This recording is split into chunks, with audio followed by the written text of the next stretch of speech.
Voilà, nous pouvons commencer. Oui, bah allez-y, Diana, je vous écoute. Vous avez une question? Oui, monsieur, j'aimerais savoir au fait, vous ne mettez plus les enregistrements sur NetCampus? Si, ils y sont.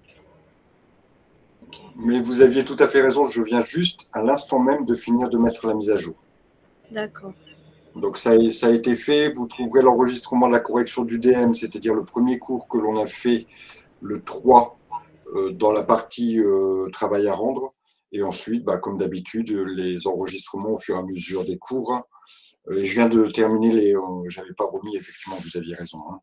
Je n'avais pas remis depuis le début, mais là c'est fait. Pas d'autres questions? Alors, juste, j'avais reçu un mail, c'était qui déjà, qui me disait que j'avais fait une petite erreur dans le report de sa note. Hop, hop, hop, hop, hop, je crois que c'était Aïta. Oui. Donc, Aïta, j'ai envoyé un mail pour que ce soit corrigé. J'espère que l'administration pourra le faire. Pas d'autres questions? On peut commencer le cours? Monsieur, moi j'ai une autre question. Allez-y, je vous Est-ce écoute, que Verline. c'est normal que je puisse pas avoir ma note de QCM sur le cours de P4? Non, l'avez-vous fait?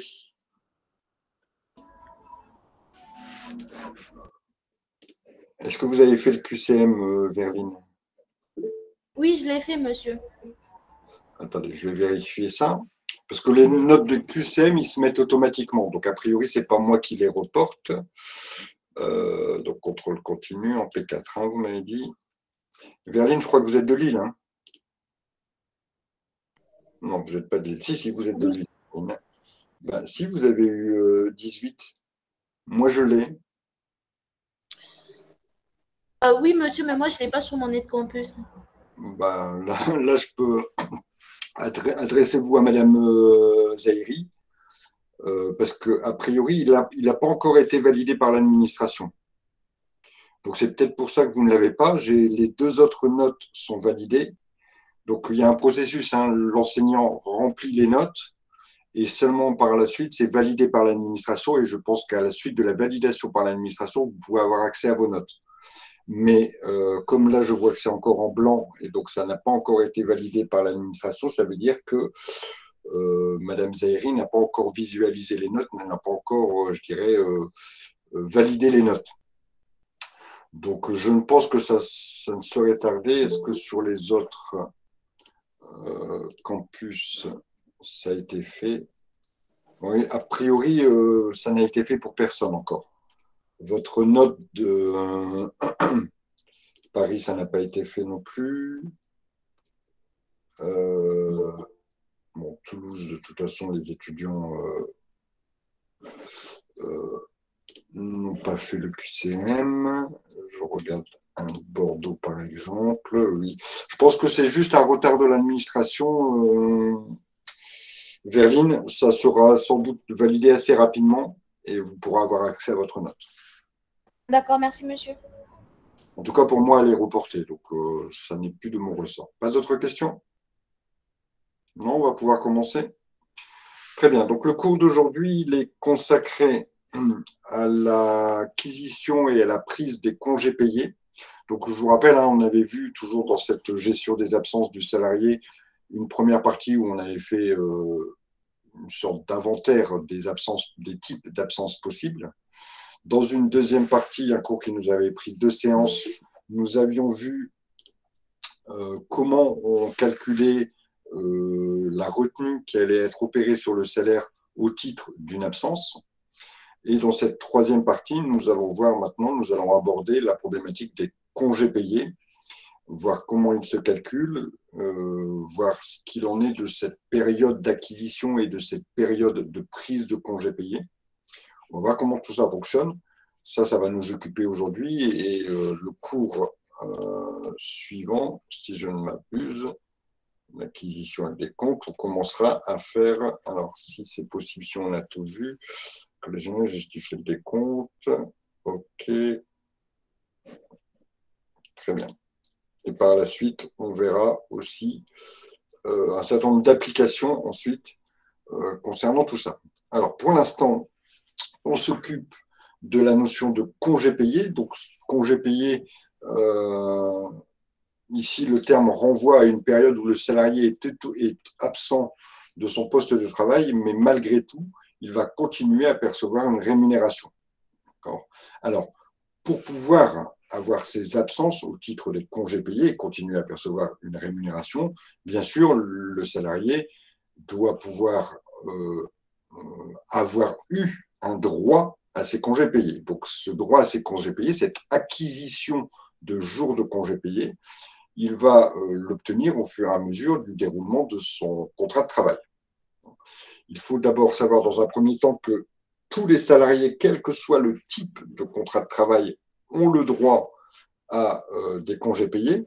Donc, ce qui veut dire que ce soit un contrat de travail à temps partiel ou un contrat de travail à temps complet, le salarié a le droit au même congé payé. Vous allez voir comment on règle la problématique d'un travail qui n'est pas régulier sur toute la semaine, notamment pour le temps partiel qui ne travaillerait par exemple que le lundi et le mardi.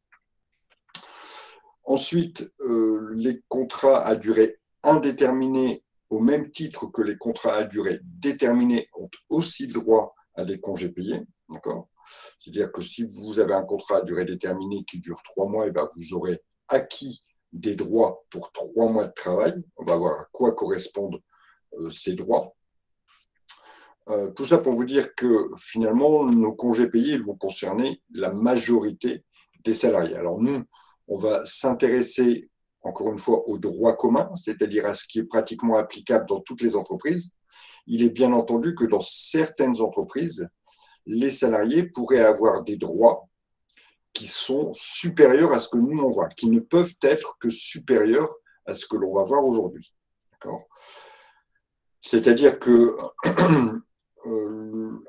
un salarié titulaire d'un contrat de droit privé a droit à 2,5 jours de congé par mois travaillé dans certaines conventions collectives, donc qui sont applicables dans certains corps de métier. Des jours de congé supplémentaires sont accordés en fonction de l'ancienneté du salarié, par exemple. Nous, on ne verra pas ces cas-là, puisqu'ils sont propres à certaines entreprises, mais à chaque fois que vous aurez à traiter de la problématique des congés payés, comme d'ailleurs dans pratiquement toutes les problématiques que l'on a vues depuis le début de nos cours, il faudra toujours avoir à l'esprit de regarder s'il n'y a pas des dispositions particulières applicables à l'entreprise. Ces dispositions particulières, on les a soit au sein de la convention collective ou soit au sein d'un accord qui aurait pu être conclu pour l'entreprise. Malgré cela, donc nous, on va donc s'intéresser vraiment au droit commun, à ce qui est de toute façon applicable au minimum dans chaque entreprise. Alors, comme à mon habitude, je vais faire un petit jam pour expliquer tout ça.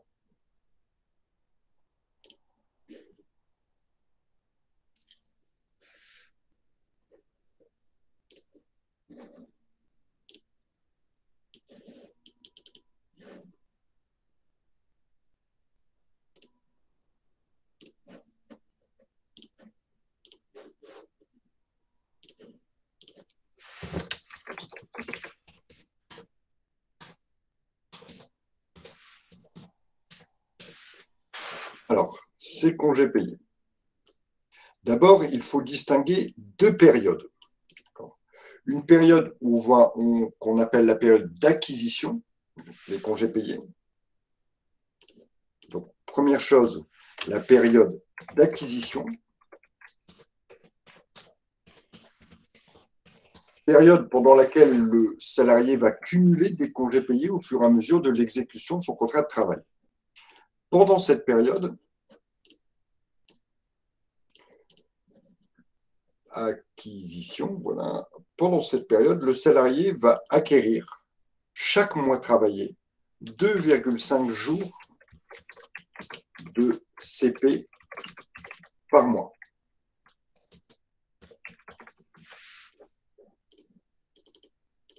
Alors, cette période d'acquisition, alors, en France, on aurait pu faire simple, hein, on aurait pu mettre une période qui est calée sur l'année civile. Bon, ce n'est pas le cas. On a décidé de caler la période sur quelque chose d'un peu anarchique, hein, qui court. Donc la période d'acquisition court du 1er juin de l'année N au 31 mai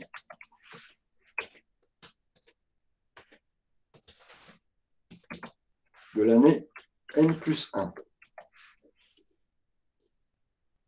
Pendant cette période, qui court du 1er juin de l'année N au 31 mai de l'année N plus 1, le salarié va acquérir 2,5 jours de congés payés par mois. C'est-à-dire qu'un salarié présent toute l'année, en tout cas présent durant toute cette période, période d'acquisition, période de référence, un salarié présent pendant toute la durée de la période d'acquisition va acquérir évidemment 12 fois 2,5 jours de congé. Donc, puisque la période dure 1 an, d'accord, il va obtenir donc, acquisition 12 mois fois 2,5 jours par mois est égal à 30 jours.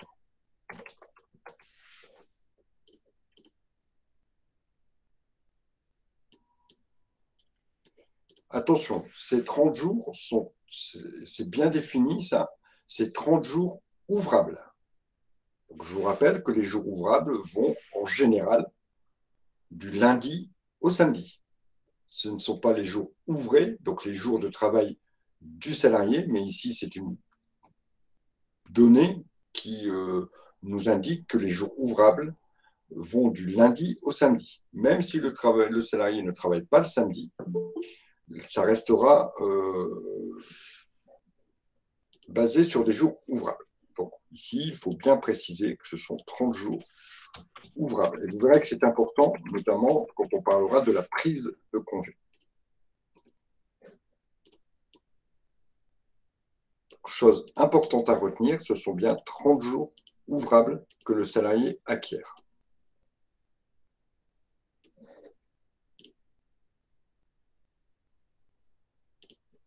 Alors évidemment, un salarié qui ne serait pas présent pendant toute la période, il va acquérir des droits proportionnels à son temps de présence. C'est-à-dire qu'un salarié, autre exemple, un salarié ici qui ne serait pas présent pendant toute la période, mais qui serait présent, par exemple, pour une période qui va donc un salarié présent du 1er décembre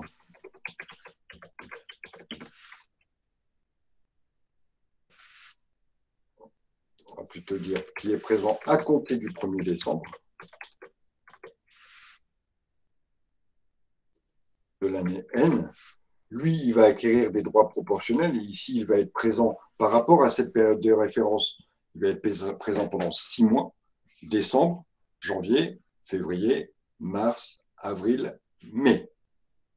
Donc, il est présent concernant cette période de référence 6 mois. Donc, acquisition ici.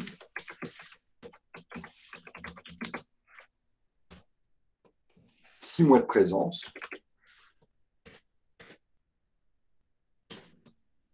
Et ben.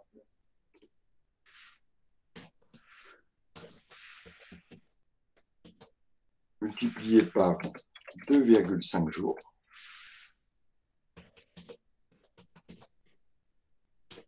Ça va nous donner 5, 10, 15 jours de congé.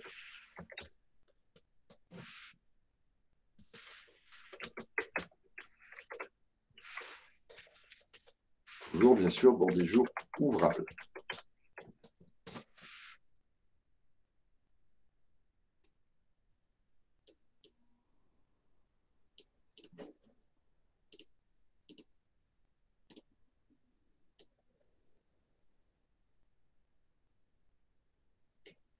Est-ce que jusqu'à présent, c'est clair? marche, pas de souci, pas de questions pour l'instant. Non, monsieur, je n'ai pas compris. Je n'ai pas bien compris. Je ne vous ai pas entendu, Herrera. Dites-moi, Je n'ai répétez. pas bien compris. Vous n'avez pas bien compris, je vais réexpliquer avec d'autres exemples. Donc, notre salarié, ce qui est sûr, ce qu'il y a de constant, c'est qu'il acquiert chaque mois qu'il est présent dans l'entreprise, pendant cette période, il acquiert 2,5 jours ouvrables de congés payés. Il va les cumuler. Il va les cumuler dans un compte. Donc, le salarié qui est présent pendant toute la période dans l'entreprise, donc qui est présent du 1er juin au 31 mai, parce que son contrat commençait antérieurement avant le 1er juin et il ne s'est pas terminé avant le 31 mai, lui, il va acquérir 2,5 jours par mois de présence, comme il est présent toute l'année, toute la période de référence, ici. Cette période de référence, finalement, elle court du 1er juin au 31 mai, mais elle est malgré tout de 12 mois. Ici, la période de référence, elle est de 12 mois. Simplement, elle ne commence pas au 1er janvier, mais elle commence au 1er juin. Cette disposition, bien sûr, concerne que le décompte des congés payés. Le salarié qui sera présent pendant toute la période, donc qui sera présent pendant toute l'année de référence, va acquérir 12 fois 2,5 jours, soit 30 jours ouvrables pour le travail qu'il a effectué pendant toute l'année. Un salarié qui ne serait pas présent toute l'année, bien sûr, on va compter proportionnellement à son temps de présence le nombre de jours qu'il va avoir acquis. Dans mon deuxième exemple, le salarié était présent à compter du 1er décembre. Donc, ça veut dire que pour la période de référence, il va avoir acquis 15 jours ouvrables, soit 6 mois de présence à 2,5 jours par mois, soit 15 jours ouvrables. On va faire d'autres exemples pour que vous compreniez bien. Oui, Michael. En fait, monsieur, je voulais savoir si ça doit exactement commencer en juin. Oui, ça, la période de référence, elle est, sauf bien sûr disposition contraire due à un accord collectif, la période de référence ici, elle est ferme. Elle commence toujours le 1er juin pour tout le monde.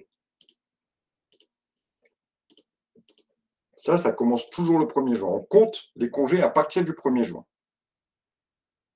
Alors, imaginons plusieurs situations. On va imaginer, le salarié A. Hop. Le salarié B.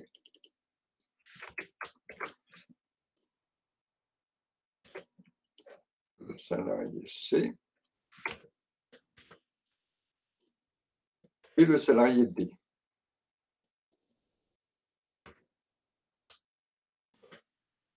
Je vais vous marquer la date de leur début de contrat de travail. Le salarié A, lui, il a commencé son contrat le 1er février de l'année 2020. Ça, c'est sa date de début de contrat. Hein. Hop, hop. Début de contrat.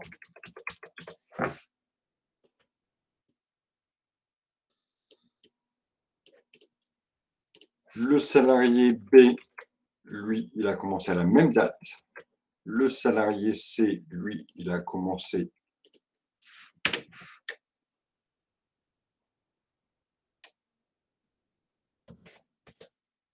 le 1er septembre de l'année 2021.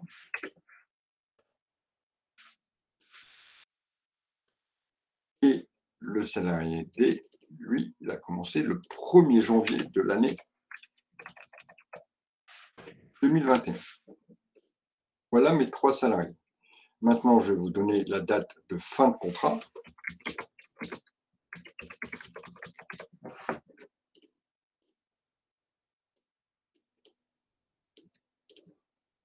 Pour ce salarié-là, le contrat est toujours en cours. Il n'a pas terminé, il est toujours en contrat, il est en CDI, il est toujours en contrat. Pour ce salarié-là, il est toujours en cours. Et pour ce salarié-là, il est toujours en cours. Ce salarié-là a terminé son contrat le 31 décembre de l'année 2021. Voilà les données de mon problème. Je veux connaître les congés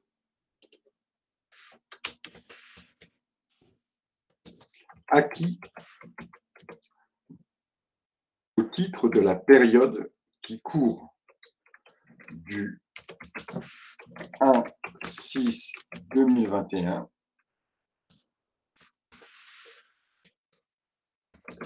au 31 janvier. Je vais marquer d'abord au 31-5. Je vais marquer ça plutôt, je vais faire comme ça, 2021 et ici 2020. Donc, voilà. Quels sont les congés que les salariés ont acquis pour la période de référence que je vous donne, du 1er juin 2020 au 31-5-2021? Est-ce que c'est compris dans les données du problème?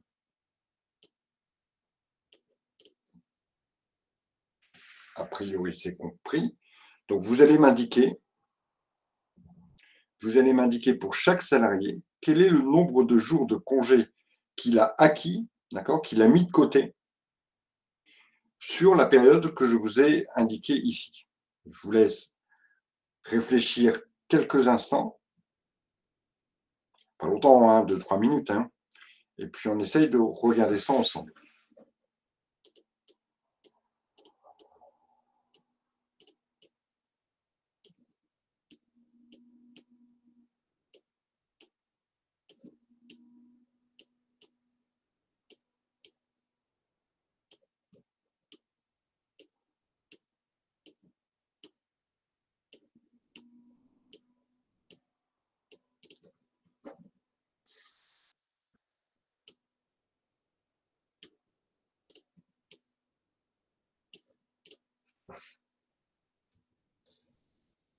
Alors, est-ce que quelqu'un peut me donner combien de jours le salarié a acquis au titre de la période que je vous ai demandé d'étudier?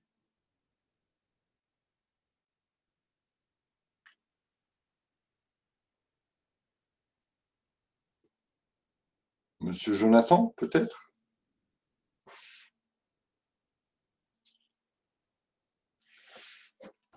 Ben, monsieur, Oui, je pense vu que c'est à partir du 1er juin, donc on va commencer à partir du 1er juin, même s'il a commencé en février.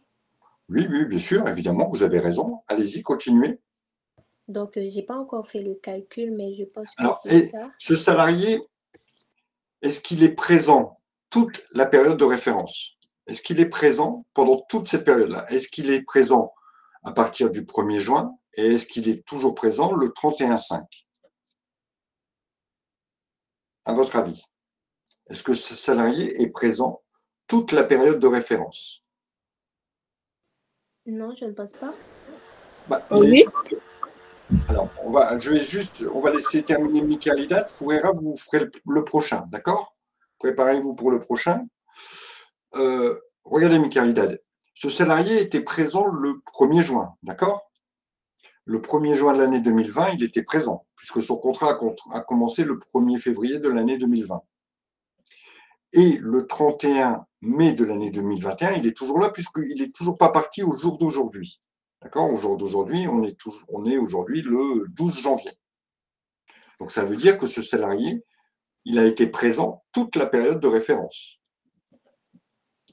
Donc, le salarié ici, salarié présent toute la période. S'il est présent toute la période, ça veut dire qu'il a travaillé pendant 12 mois, pendant cette période-là, puisqu'il a été présent toute l'année. Donc, il a travaillé pendant 12 mois de présence, 12 mois de présence, ce qui veut dire que son droit au congé, nombre de mois de présence 12 fois 2,5 égale 30. Il a le droit à 30 jours de congé qu'il a acquis donc pendant la période, ici, de référence que l'on a citée du 1er juin 2020 au 31 mai 2021. Le deuxième salarié, allez-y Foureira, faites-moi la démonstration et expliquez-moi comment vous avez fait vos calculs. Là, le salarié... Vous m'entendez, monsieur? Oui, bien sûr, je vous entends, je vous écoute même. Je dis là, le salarié, le début du contrat, c'est le 1er février, c'est ça? Février 2020. Oui, février 2020. Et il a terminé le 31 décembre 2021. Oui. Donc, il était présent dans toute la période de congé acquis. Donc, il a été présent pendant toute la période, d'accord? Lui aussi a été présent pendant toute la période. Ce qui veut dire qu'il a eu 12 mois de présence. S'il est présent toute la période, il a eu 12 mois de présence. Et donc, il va acquérir lui aussi, pendant cette période-là, il va acquérir 30 jours de CP. OK? Le salarié suivant maintenant. Quelqu'un veut essayer de traiter le problème?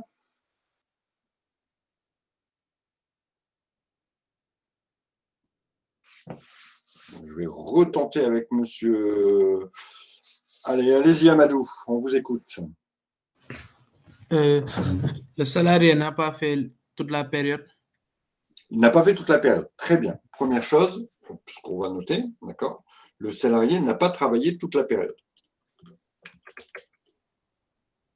Un salarié, cette fois-ci, non présent toute la période. Donc, il va falloir compter combien de mois il a été présent pendant la période. Je vous laisse faire, Amadou.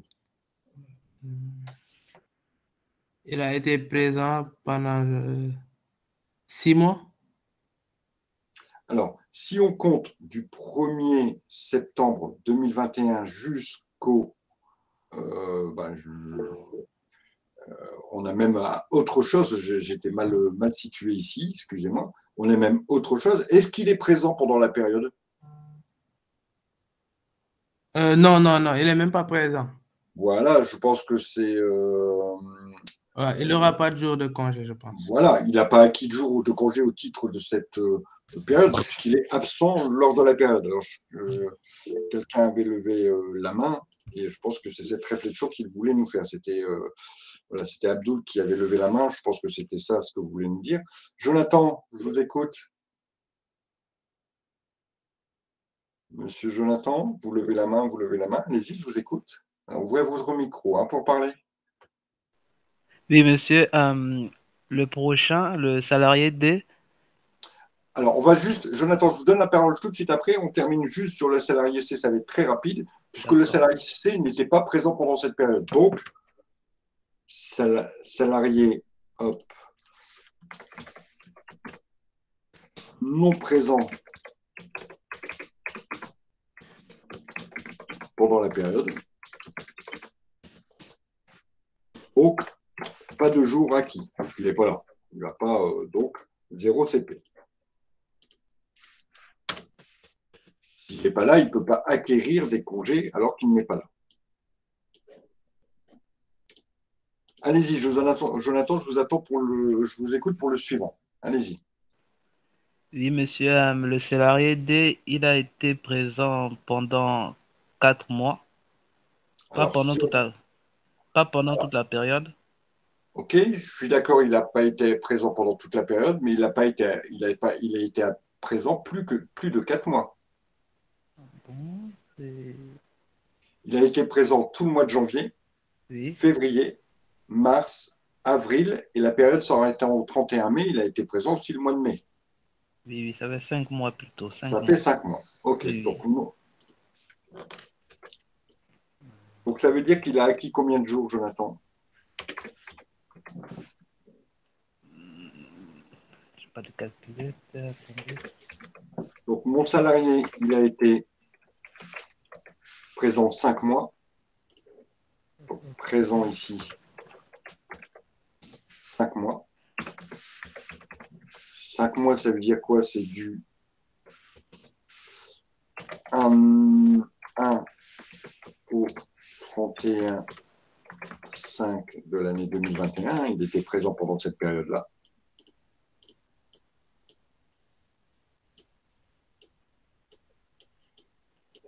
Donc 5 fois 2,5.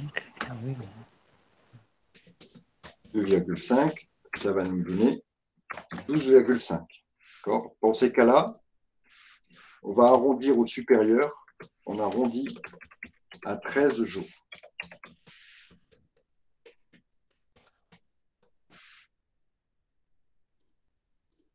13 jours de CP.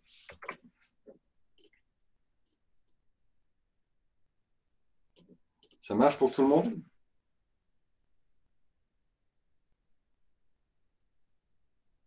Non, monsieur. Oui, monsieur. Oui, monsieur. Alors, pour qui, on va plutôt, pour qui ça ne fonctionne pas? Qui n'a toujours pas compris? Vous avez le droit, hein? Sherifa, vous n'avez toujours pas compris? Alors, je suppose que si vous avez levé la main, c'est que vous n'avez toujours pas compris. Monsieur, Oui, et moi c'est pour on multipliera toujours par 2,5 à chaque fois. exactement. Toujours. À chaque fois qu'il y a un mois de présence, on multiplie par 2,5. D'accord. Monsieur, Oui, vous pouvez revenir sur le salarié C? je peux revenir sur le salarié C. Ici, on calcule les congés sur une période, d'accord? Les congés qui ont été acquis pendant la période de référence qui court du 1er juin 2020 au 31/5/2020. Après, il y aura une deuxième période à chaque fois qui reprendra le 1er juin. D'accord? Ce salarié, il n'était pas là pendant cette période. Regardez, il a commencé son contrat le 1er septembre 2021. Donc, il ne peut pas avoir acquis des congés alors qu'il n'était pas là. Donc, comme il était absent toute la période, ben, il n'a pas le droit à des congés. Sur cette période, il aura le droit à d'autres congés. D'accord ? Mais en tout cas, il n'a pas le droit aux congés acquis au titre de la période. Ange, je vous écoute. Du coup, ça veut dire qu'en fait, il a commencé la période de 2021 à 2022, c'est ça? Exactement. C'est ce qu'on va regarder ensemble. D'accord ? Puisque, bien sûr, à chaque fois qu'il y a une période qui se termine, il y a une autre période qui commence. Maintenant, on pourrait regarder les congés qui ont été acquis dans une deuxième période qui, elle, commence en 2021 et se termine en 2022. D'accord ? Donc, si le salarié, ici, nous sommes quel mois? Nous sommes le mois de janvier, d'accord? Janvier 2022. Donc, si on devait se projeter que les données restent identiques, imaginons que nous sommes le 31 mai 2022, quels sont les congés que chaque salarié va acquérir? Donc, lui, il va toujours être présent puisque son contrat est en cours. Donc, lui, il va acquérir exactement la même chose. Pour l'année suivante, pareil. Lui, attention, lui, il a terminé le 31/12. Donc, finalement, sur cette période-là, il n'a été présent que de quelle date à quelle date? Il n'a été présent que du 1er juin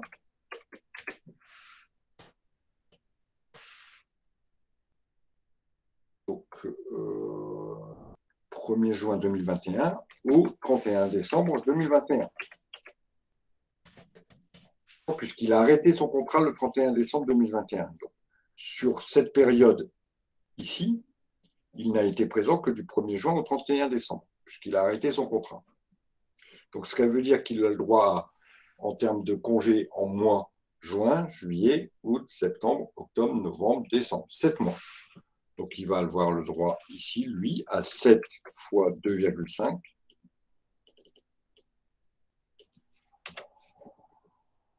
C'est-à-dire 17 jours et demi, qu'on arrondira à 18 jours.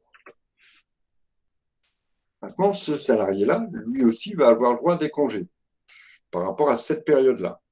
On regarde toujours l'acquisition par période par période. Donc, lui, combien de temps il a été présent? Lui, il a été présent du 1er. Lui, il a été présent du 1er septembre au 31 mai de l'année 2022.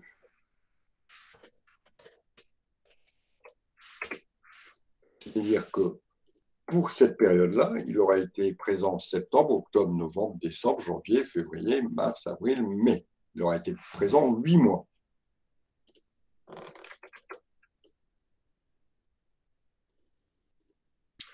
Donc 8 fois 2,5, ça nous donnera 20 jours.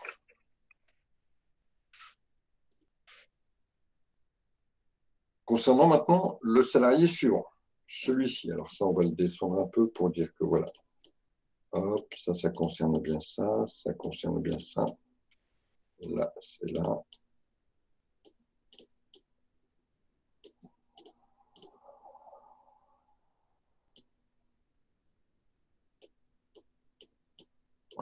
Lui, il aura été présent toute l'année ici, puisqu'il est bien présent du 1-6, puisque son contrat a commencé le 1-1, donc le 1er juin, il était bien présent. Son contrat est toujours en cours, donc il aura été présent toute l'année. Et lui, il aura droit à ses 30 jours. Donc il faut vraiment regarder par rapport à la période de référence, la présence du salarié, on la détermine en nombre de mois, et ainsi, on va pouvoir regarder combien de jours le salarié va avoir acquis pendant sa période. D'accord ?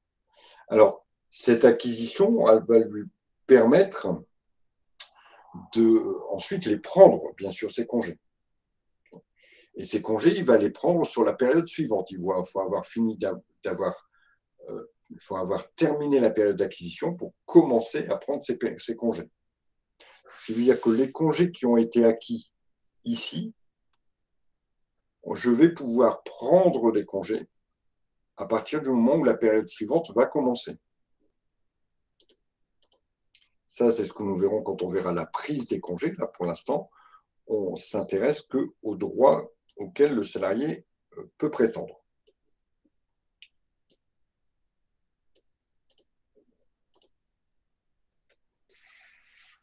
Vraiment, ce qu'il faut retenir, c'est qu'il faut regarder le temps de présence du salarié pendant la période de référence.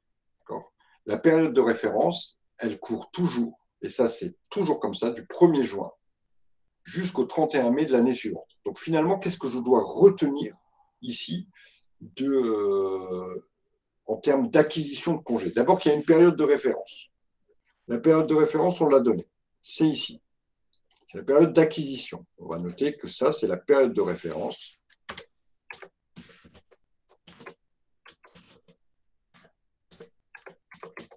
Cette période de référence, elle est la même pour tout le monde. Sauf disposition conventionnelle contraire, mais pour vous, vous pouvez déterminer que cette période est la même pour tout le monde. Pendant cette période, première étape, je dois déterminer le temps de présence du salarié. Le temps pendant lequel son contrat courait durant cette période. Quand je connais la date de début de contrat, et éventuellement une date de fin s'il y en a une, alors je peux déterminer le temps de présence du salarié pendant la période. C'est-à-dire que le salarié qui était présent toute l'année de la période, évidemment, les 12 mois de la période, il va acquérir, lui, 12 fois 2,5 jours. Pareil, les 2,5 jours, c'est la même chose pour tout le monde. Donc, ce sera toujours 2,5 jours. Ça, je dois le retenir.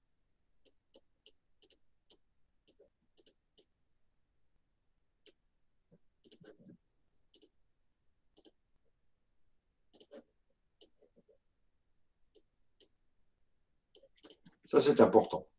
D'accord ? Donc, deux choses à retenir, la période de référence et le nombre de jours que l'on acquiert pendant cette période.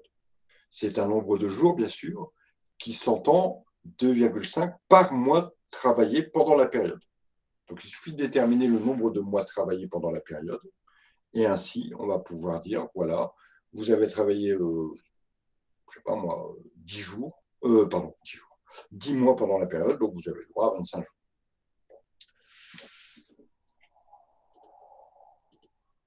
Alors, les congés s'acquièrent et se cumulent mois par mois.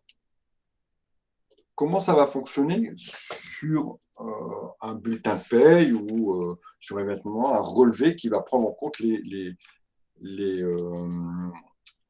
congés payés. On va déterminer d'abord les mois. Donc, imaginons, on va marquer le mois de l'année 2021. C'est le début de ma période d'acquisition.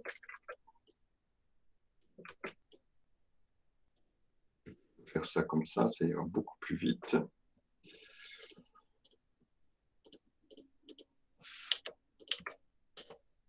Et pour 30 secondes, allez.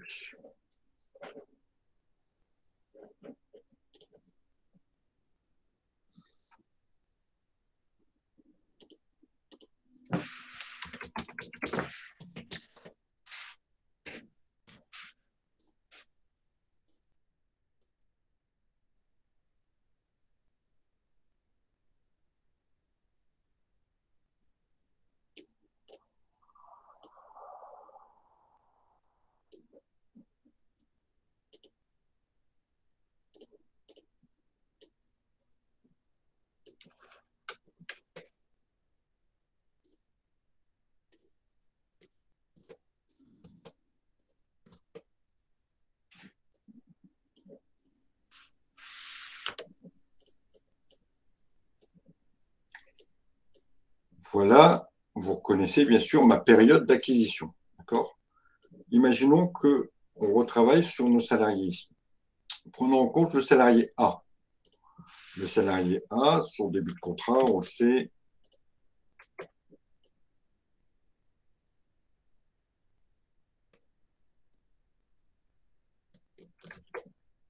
début de contrat le 1er février 2020. Donc ça veut dire qu'ici, au courant du mois de juin, il a acquis 2,5 jours.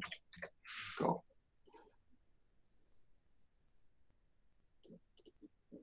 On va indiquer dans notre tableau les jours acquis.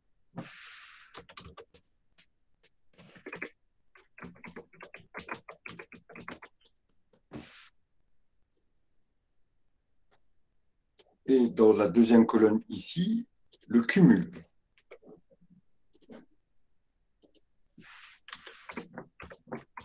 Ça veut dire, bien sûr, il va acquérir 2,5 jours par mois et ça va se cumuler au fur et à mesure des mois qu'on avance dans cette période de référence. Donc évidemment, au bout d'un mois, il n'aura acquis que 2,5 jours. Deuxième mois est-il là? Oui. Ça veut dire maintenant qu'il aura un cumul de 5 jours. Troisième mois est-il là? Oui. Donc il aura maintenant un cumul de 7,5 jours.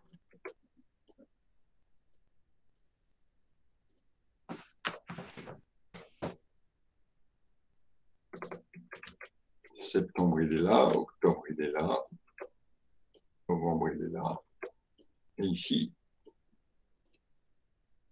ce qui veut dire que à la fin du mois de septembre, il aura acquis 10 jours. Ici, 12 jours et demi.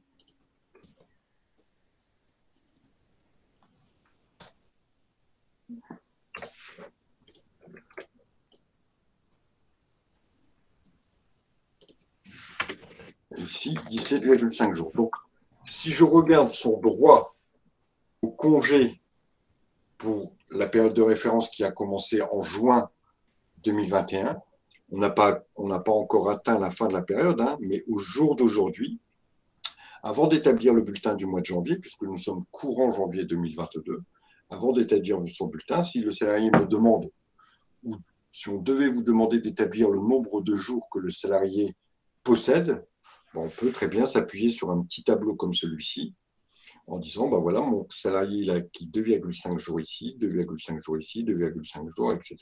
Ce qui fait un total de 17,5 jours. Si on devait se placer en septembre, on aurait 10 jours. Est-ce que c'est compris sur ce tableau qui représente un petit peu le cumul des jours que mon salarié va acquérir? Si je devais réaliser le même avec le salarié, par exemple, C, le même tableau avec le salarié C,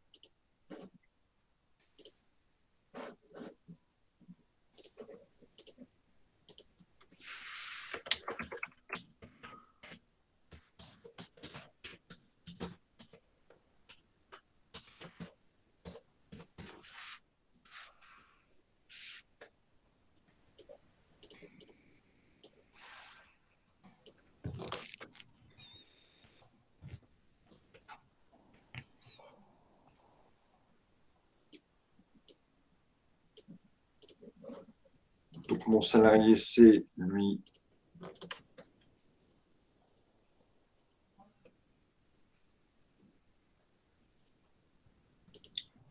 il a commencé le 1er septembre.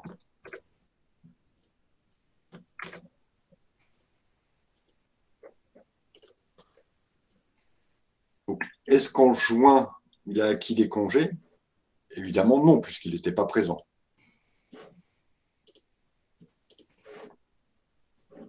Donc ici, il n'a rien acquis, 0. Au mois de juillet, il était présent? Non, 0. Au mois d'août, il était présent? Non, 0. Il commence seulement à acquérir des congés à partir du début de son contrat, c'est-à-dire au mois de septembre. Donc au mois de septembre 2021, là, mon salarié, il va acquérir mes 2,5 jours. Évidemment, son cumul sera de 2,5 jours. Il va de nouveau acquérir 2,5 jours au mois d'octobre. Donc, ce qui veut dire que ici, fin octobre, lui, il aura acquis au total 5 jours, 2,5 jours au mois de septembre et 2,5 jours au mois d'octobre. Au mois de novembre, 2,5 jours. Au mois de décembre, évidemment, 2,5 jours.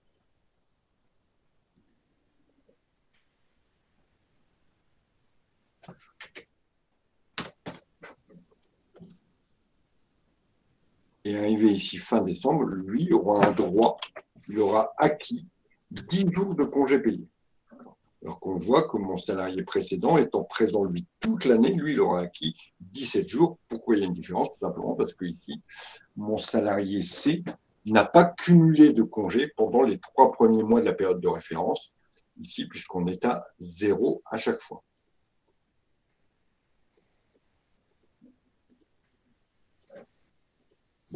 Est-ce que c'est clair pour tout le monde ou y a-t-il des personnes, plutôt je vais poser la question en sens inverse, y a-t-il des personnes qui n'ont pas encore compris? Alors, Abdel, une question ou vous n'avez pas encore compris?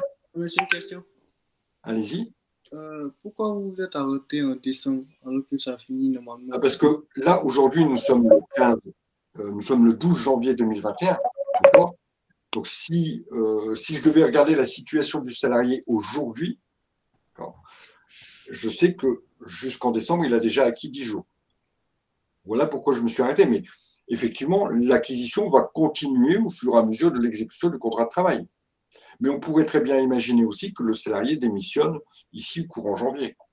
D'accord? Donc, au jour d'aujourd'hui, ça, c'est la situation du salarié.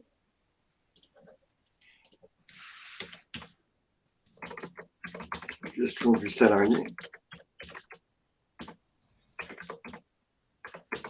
au 31/12. Dernier bulletin de paie qui a été réalisé.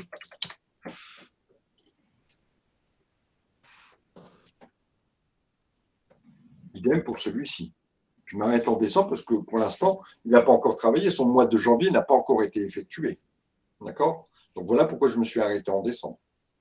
Mais le mois prochain, quand son bulletin sera fait au mois de janvier, fin du mois de janvier, le bulletin sera réalisé, ben, ça c'est la situation hop, au 31/12.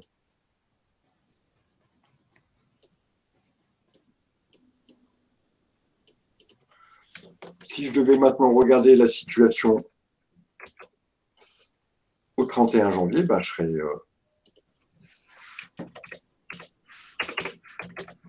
On continue le tableau. Il aura acquis 2,5 jours de plus parce qu'il a travaillé son mois de janvier. Et donc, ça lui donnera un droit à congé de 20 jours.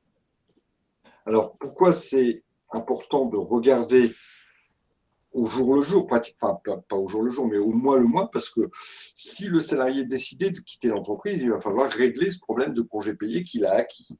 D'accord? Et bien sûr, il ne les a pas acquis sur toute la période, puisqu'il quitte. Imaginons que le salarié décide de quitter l'entreprise le 31 janvier. Alors, ben, je vais avoir mon petit tableau récapitulatif qui me dit, ben voilà, vous avez le droit à 20 jours de congé. Donc, il va falloir trouver une solution, enfin, pas trouver une solution, si le salarié devait quitter l'entreprise et qu'il a encore un solde de congé, acquis, alors il faudra lui rémunérer ses congés. Ça, on verra ça dans le chapitre suivant. Alors, ici, on a toujours évoqué le cas de salariés qui avaient travaillé sans aucun souci pendant leurs différents mois de la période d'acquisition, de la période de référence. Malgré tout, il faut bien prendre en compte qu'on acquiert des congés que si on est présent en entreprise ou si on considère votre temps de travail comme du temps de travail effectif. Et on revient à la notion de temps de travail effectif, hein, d'accord ? C'est-à-dire que au cours du mois de juin, prenons l'exemple du salarié A. Au cours du mois de juin, le salarié A a été présent tout le mois, a travaillé normalement tout son mois. Par contre, au cours du mois de juillet, le salarié a été absent. Les périodes d'absence vont réduire son droit à congé. C'est-à-dire que, je vous rappelle qu'on acquiert 2,5 jours par mois de présence. Ça, on le sait. Toutefois, ça veut dire quoi, mois de présence? Mois de présence, ça veut dire qu'on va regarder le temps de travail effectif. C'est-à-dire que si le salarié a été absent, alors son droit à congé va être réduit. Je m'explique. Quelles sont les périodes qui vont faire réduire le droit au congé? Ou quelles sont les périodes qui entrent en compte dans le temps de travail effectif? On sait que déjà, le temps de travail effectif, c'est le temps de présence. Je suis présent en entreprise, ça, c'est du temps de travail effectif. On rappelle la définition, hein. Il y a 3 critères. Vous êtes à la disposition de l'employeur, vous vous conformez aux directives de votre employeur et vous ne pouvez pas vaquer à vos occupations librement. 3 conditions qui déterminent le temps de travail effectif. Donc, si tout le mois, je suis venu travailler et qu'il n'y a pas de souci, pas de problème. Maintenant, il peut qu'il y ait des absences pendant le mois, donc qu'il y ait du temps de travail qui ne soit pas du temps de travail effectif. Il va falloir regarder en fonction de l'absence, est-ce que c'est assimilé à du temps de travail effectif ou est-ce que ça n'est pas assimilé à du temps de travail effectif. Donc, quelles sont les principales absences que le salarié pourrait avoir? D'abord, il peut être en congé. En congé payé. Il peut avoir pris les congés et être en congé payé.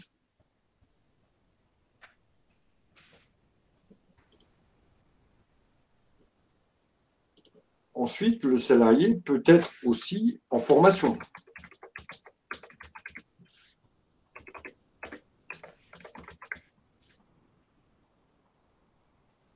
Le salarié peut être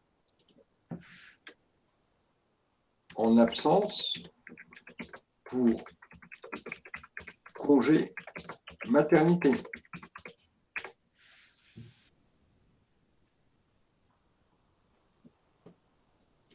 Le salarié peut être absent pour maladie.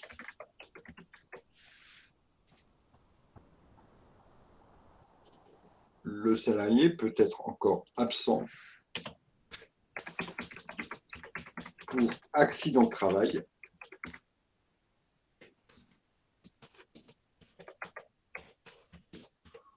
ou maladie professionnelle.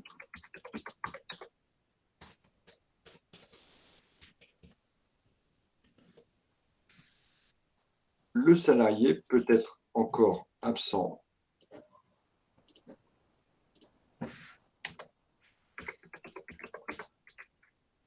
pour le corps, c'est-à-dire la contrepartie obligatoire en repos. Je vous rappelle ce que c'est. Nous l'avons vu quand on avait étudié le contingent d'heures supplémentaires. Je vous rappelle quand même ce que c'est que le corps. Le corps, c'est des congés qui sont attribués, c'est de la compensation en temps de repos qui est attribuée quand, de façon annuelle, le nombre d'heures supplémentaires a dépassé le contingent légal ou un contingent conventionnel. Je rappelle que le contingent légal, chose que vous avez étudiée dans votre DM, il est de 220 heures. Si le salarié effectue plus de 220 heures, toutes les heures au-delà des 220 heures vont donner droit, à une majoration en termes de salaire, mais aussi à l'octroi d'une compensation en repos. C'est-à-dire que le salarié va gagner des jours de repos. Alors, voici différents types d'absences, celles qui vont nous intéresser principalement.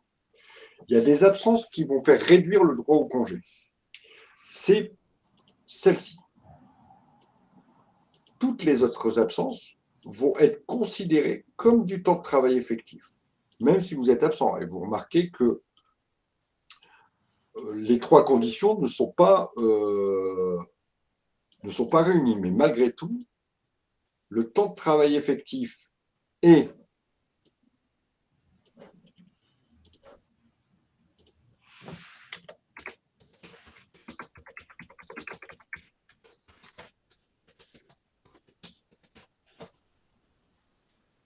toutes les autres formes d'absence vont ouvrir droit au congé. Alors que quand il y a une absence pour maladie, ça n'ouvre pas droit, ça ne permet pas l'acquisition des congés. Donc ça veut dire que le temps de travail effectif, ainsi qu'une absence pour maternité, une absence pour formation, tout ça, ça permet l'acquisition des congés payés. Ici, ce temps-là, ça permet l'acquisition des congés. Alors que le temps d'absence pour maladie ou bien pour convenance personnelle, ce temps-là ne permet pas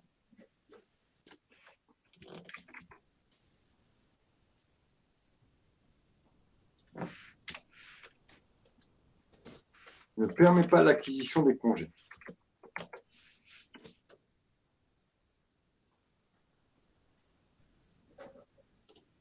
Ça veut dire quoi? Ça veut dire que si le salarié a été absent tout le mois pour maladie, alors il n'obtiendra pas ces 2,5 jours. Alors que si le salarié, alors plutôt la salariée en l'occurrence, a été absent pour congé maternité, elle obtiendra malgré tout ses congés payés pour le mois en question. Alors, est-ce que vous avez des questions par rapport à cette notion?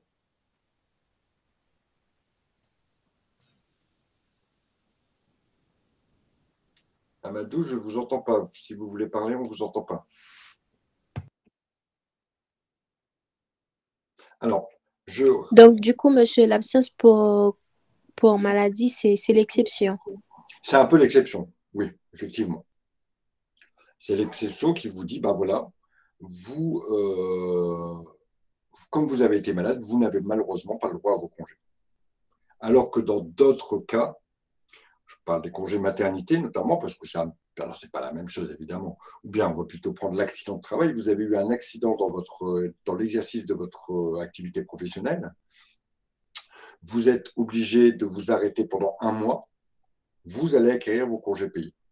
Alors que si vous êtes malade sans rapport avec votre activité professionnelle, vous ne pouvez pas acquérir les congés pendant le mois pendant lequel vous avez été malade.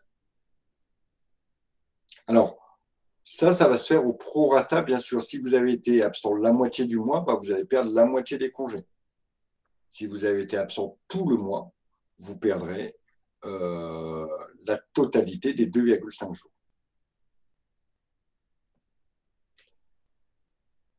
Voilà, ça nous conclut le cours sur l'acquisition des congés.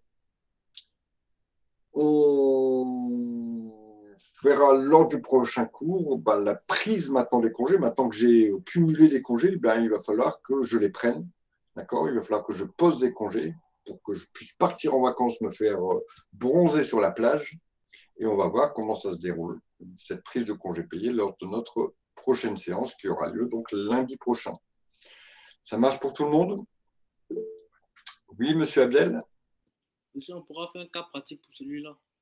Oui, oui, oui. On a plein de cas pratiques. On a au moins 5-6 cas pratiques que l'on va réaliser, bien sûr, après. Mais comme ils regroupent plusieurs notions, on a besoin d'abord de connaître bien ces notions-là avant de faire les cas pratiques. Mais ne vous inquiétez pas, il y a plein de cas pratiques. Vous les avez sur votre Net Campus. Oui, Diana? Donc, du coup, monsieur, vous allez mettre l'enregistrement aujourd'hui? Non, pas aujourd'hui. Ok. Pas aujourd'hui, il sera mis demain. Pas aujourd'hui, pourquoi? Parce que je reçois le lien que dans 1 heure ou 2. Et à 21 h, je considère que je peux repousser ça jusqu'à la semaine prochaine, jusqu'à au moins demain. D'accord? Parce que moi, je reçois les liens que 1 heure ou 2 après par mail pour pouvoir les mettre, etc. Et à 21 h, j'ai malheureusement d'autres choses à faire, d'autres chats à fouetter. Luce, peut-être, j'ai cru voir votre main se lever. Oui, oui, monsieur. En fait, on commence à compter les jours de congé à partir du 1er juin, c'est ça? Oui. La période pendant laquelle on va décompter les congés commence le 1er juin de l'année et se termine le 31 mai de l'année suivante. Mais à chaque fois, il y a des périodes qui vont venir se cumuler, s'additionner. D'accord. Mais je n'ai pas compris pour le cas D, là, le salarié D, comment on a fait pour... Le salarié D. Alors, regardons un petit peu notre salarié D. On a trouvé 5 mois de présence et tout. Comment on a trouvé 5 mois de présence ici? Oui. Sur cette période-là, qui commence le 1er juin 2020 et qui se termine le 31 mai 2021, comme son contrat a commencé le 1er janvier, il n'a été présent pendant cette période que janvier, février, mars, avril, mai, soit 5 mois. Voilà pourquoi on a fait 5 mois, 5 fois 2,5 par mois. Et on a déterminé qu'il avait acquis pendant cette période ici, il avait acquis 12,5 jours que l'on arrondit à 13 jours. Voilà pourquoi on a retrouvé 5. D'accord. Ça marche? Oui. Voilà, alors ça, Anis, dernière question, allez-y. En fait, monsieur, excusez-moi, c'est pas une question, mais vous m'avez toujours pas envoyé ma note. Tac, tac. Est-ce que vous pouvez me répéter la question un petit peu plus fort, Anis? Dites-moi. Excusez-moi, monsieur, c'est pas une question. Vous m'avez toujours pas renvoyé ma note de P3. Votre note de P3? Oui, monsieur. Ah, attendez. Hop. Bah, si, je vous ai dit que je vous avais pas donné, je peux pas vous donner le corrigé, Anis, puisque vous m'avez envoyé un JPEG, c'est vous, je crois. Oui, mais après, vous avez dit que vous devez me renvoyer ça après. Votre note, je vous l'ai donnée, Anis. On est d'accord? Oui, monsieur. Oui. Donc, je l'ai bien, je vais vérifier juste une chose. C'est en P3, d'accord? Oui, monsieur. Vous êtes de Paris, Anis? C'est ça, Oui, monsieur, je suis de Paris.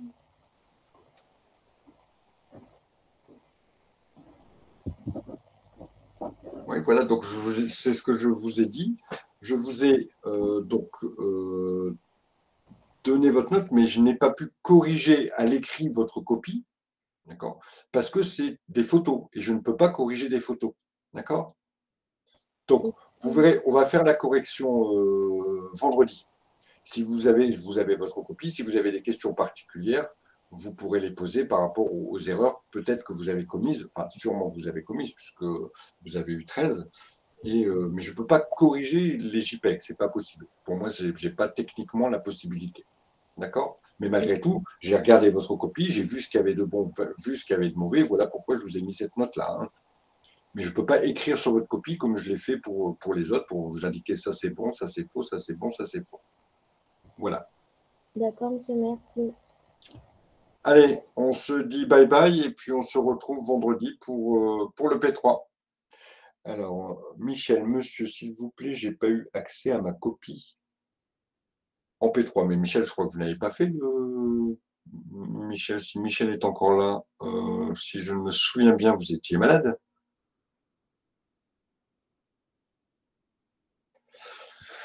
Michel, vous venez de quel campus? Bonne soirée, monsieur. Au revoir. Ah, le DM. Bonne Au revoir, soirée. messieurs. Ah, vous me parlez du Au revoir, DM. monsieur. D'accord, d'accord. Alors, attendez, celui de Lille.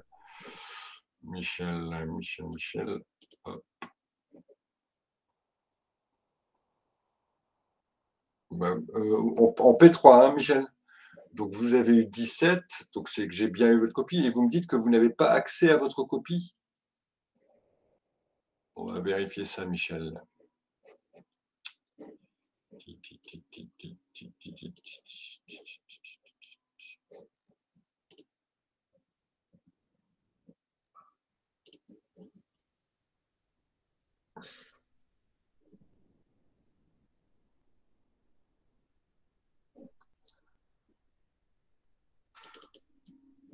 Alors, Michel.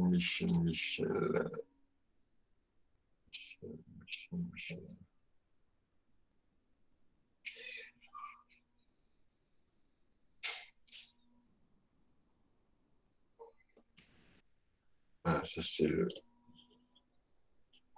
travail en P3. Alors, Michel, bah, votre copie est dans le drive, hein, Michel. Alors, hop, on va faire un petit truc. Votre copie est dans le drive.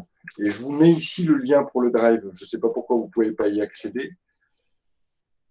Je vous ai mis là le lien pour le drive, hein, Michel. Donc, a priori, en cliquant dessus, vous allez accéder au drive et vous allez voir votre copie. Je vais vérifier aussi si vous avez accès au drive. P3, partager. Alors, tac. D'accord. Ah ouais, mais c'est parce que vous n'utilisez pas votre...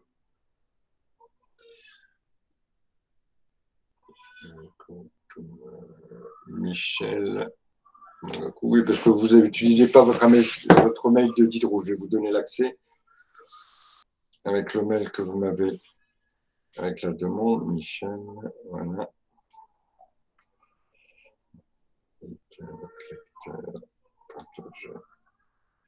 Ok, voilà. Vous devriez avoir accès avec le mail que vous m'avez envoyé.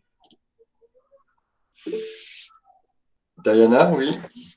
Excusez-moi, monsieur, juste une dernière question. Et les QCM, monsieur, pour nous qui sommes à Paris, est-ce qu'ils vont insérer les QCM? Je ne sais pas. Moi, j'ai rentré les notes des QCM. Vous êtes de Paris, hein, vous m'avez dit? Oui, monsieur. Alors, c'est Diana. Si vous l'avez fait, vous avez fait votre QCM, Diana? Oui, j'ai fait les deux QCM. Alors, hop, Diana. Oui, en plus, j'avais une bonne note, donc c'est pas mal. Je ne sais pas, moi j'ai mis les notes. Voyez avec le campus manager, hein. Est-ce que les notes seront validées ou pas par le campus? Je ne sais pas. Ça, honnêtement, je ne peux pas vous l'indiquer. Je vais essayer, moi, de me renseigner, puisque je connais bien le campus manager de Lille. Je vous dirai ce qu'elle m'a répondu vendredi. Mais moi, j'ai mis les notes, mais c'est l'administration qui ne les a toujours pas validées. D'accord? D'accord, monsieur. Allez, bonne soirée à tous. Bonne soirée, monsieur.